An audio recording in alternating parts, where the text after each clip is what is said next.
Good morning, Mama S here, and today we're taking a look at blog post number 15, When You Told You Can't Have It All. I apologize in advance if I get emotional. This one was really hard for me to write. I think I sobbed when I wrote it, but it has been 2 years, so hopefully I'll be able to get through it. But When You're Told You Can't Have It All was when we had an animal behavioralist come to our house and assess our dog. And let me tell you how we got here. When we had both boys, there was a night that both the boys were at home, and we were trying to slowly introduce my dog Patrick to the older boy. He did not know how to be around dogs, and my dog is a reactive dog, so we had to, slowly but surely introduce him. So we were trying to introduce, and the little boy kept trying to kiss Patrick on the face, and Patrick is a miniature poodle, which a lot of dogs don't like it when you kiss them in the face, and we kept redirecting, and I had just turned to Mama A and said, I'm going to go put Patrick away, this isn't working.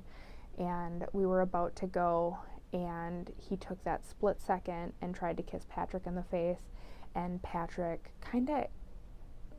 he nipped him a little bit on the cheek. There was no mark, there was no redness, there was maybe a little bit of redness for like 5 minutes, but like where he had come in contact, it was technically considered like the lowest class of bite that you can possibly have.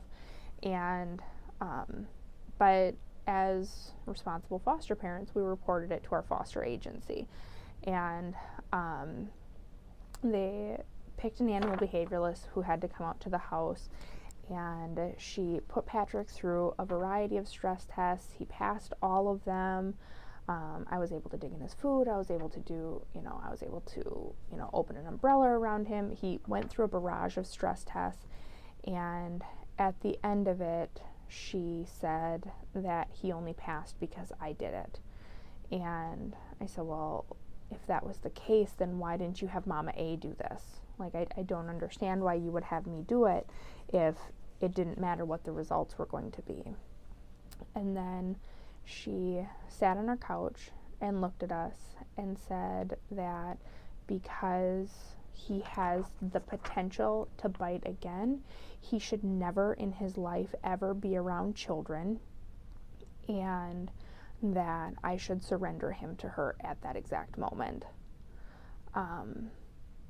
And I just remember sitting on the couch looking at her like, my dog just passed all of your stress tests. You made me do terrifying things to any dog, like drop pans, open an umbrella, wrestle in his food, take away his food, pull at his hind legs, pull at his fur, do all of this stressful stuff, and he passed with flying colors, which she said. And then she ultimately said, listen, you can't have both. You can't have the kid and you can't have the dog, so I'm going to take the dog with me right now. And what you need to realize is Patrick is a rescue dog. He was adopted and surrendered twice before I adopted him, and he had a lot of personality quirks, and I'd worked with him for a number of years, and I was very afraid that if she took him, she would put him down. The little boy who was living with us, the caseworker was talking about the fact that there was a very good possibility that he would be returning home in the next week or so. And we were like, well, if the little boy's going to go home and we have, if you have to pick between the dog and the child, and the child's going home anyway, then we're going to keep the dog, and we're going to work with the dog, and we're going to get a second opinion, because obviously this person is ridiculous.